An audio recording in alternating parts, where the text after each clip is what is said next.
Hey friends, I am so happy to be here with you today, and I'm wondering, how was your holidays? We had a really nice time as a family. We were able to have a Thanksgiving dinner and just be thankful for the things the Lord's doing in our life.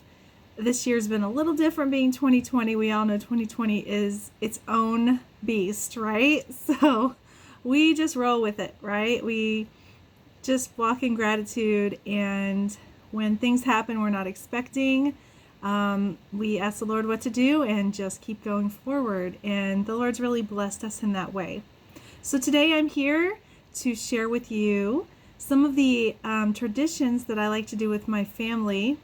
We've been doing this for years for Christmas, and specifically about Advent.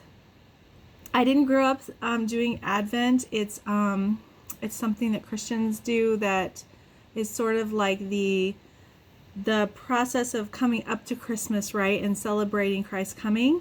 And these tools have been really great for my family. We've enjoyed them so much that we just use them year after year. So I thought I'd get on today and share with you some of the things we like to do. Maybe you could try one this year or find something that you could do with your family.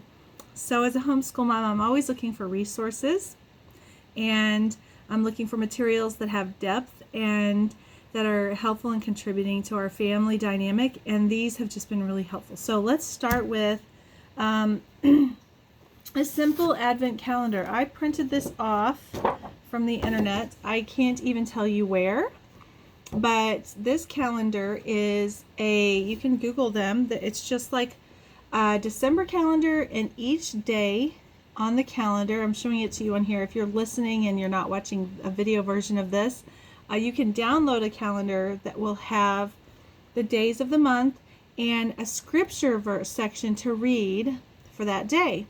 And it's telling the story of Jesus' coming, and it's just a really neat tool to use. So sometimes when I've been a little overwhelmed with having a lot going on around the house and don't really know where to start, or don't want to sit down and read an actual story, this is a really great tool to use during a season when you're just really busy and maybe you can't do much. So this is a calendar that we used, and if I can find it, I got this from notconsumed.com. This was back in 2018 when I printed it. So I'll put this in the notes. If you look up, Google Not Consumed, and the lady on Not Consumed, her name is Kim.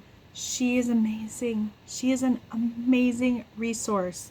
So even if you're not a homeschool mom and you want to look for some good devotional resources for your kids or planner resources for the school year, Kim puts out some great stuff. I really like the stuff she's got. So this is a calendar. I don't know if she has it up for free this year, but I know she will have resources. Check out Not Consumed.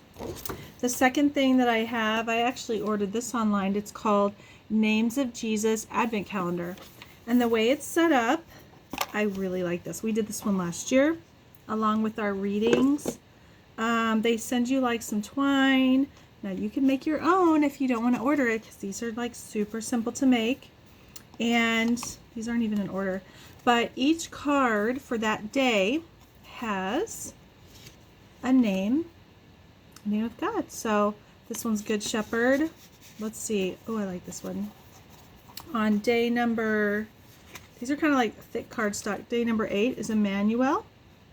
So what I did is I just hung the twine up like you would a banner, and I had these cards, and each day I allowed one of my kids to take the little clip, and it clips to the jute twine, and I just flip it over. So if you're interested in finding something like this, you can make something like this if you want to, but it's just little cards, one for each day of the month. And I'm trying to see if there's a name.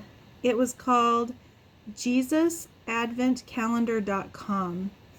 It also came with a daily reading that I could read corresponding with that name, the names of God. And my family in the last 2 years has gone through a devotional book about the names of God. And her name is Sally Michaels, who wrote the book Names of God. It's a devotion for families.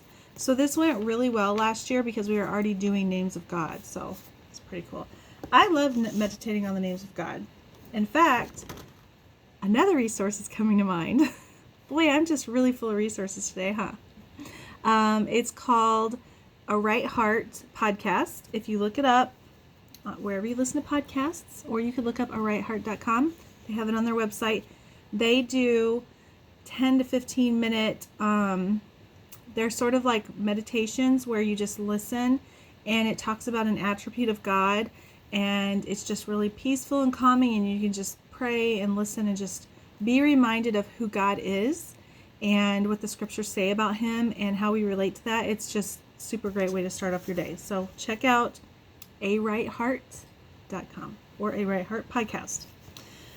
Okay, so the last thing I wanted to show you, and this one is a really good resource. I love these books, and I really think you will too. Now, when I show you these, don't go out and buy all of them unless you think you're just going to for sure go through the whole set. You can buy one book per year and just keep adding to your collection.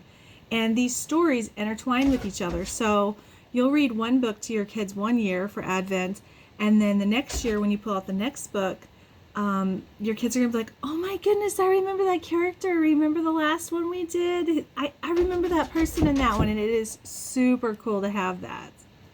So the books I want to show you is, and I don't think that these are written in any particular order, but we started out with Jotham's Journey. And it's written by Arnold, I don't even know how to pronounce that last name, but I'm going to put it in the notes. Arnold Yyreeide. So this storytelling version of Advent basically takes a fictional story based off of events that happen in the Bible, and it tells the story from a child's point of view. And so Jotham is the child in this story, and I believe he was one of the shepherd's boys. So the fiction part is we don't know what was going on behind the scenes with the children in the story of, Jesus' birth, but the events leading up to when Jesus was born, this gives a perspective from someone else than we would usually think of. And it's very adventurous. There's all kinds of cliffhangers in this. So it basically just has you read. It tells you in the front, there's a chart to tell you what day to start. This year in 2020, it's November 29th, you start reading.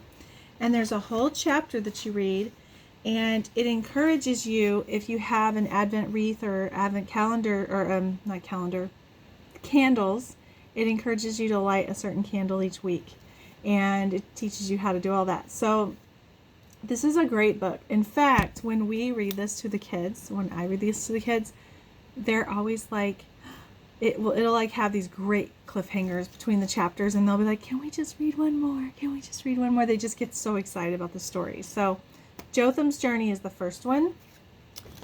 The next one that we read was Bartholomew's Passage.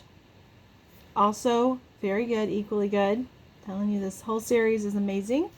We just finished the series last year, and I think we're going to start over. Tabitha's Travels. So she is, the daughter of a shepherd. So this is another shepherd.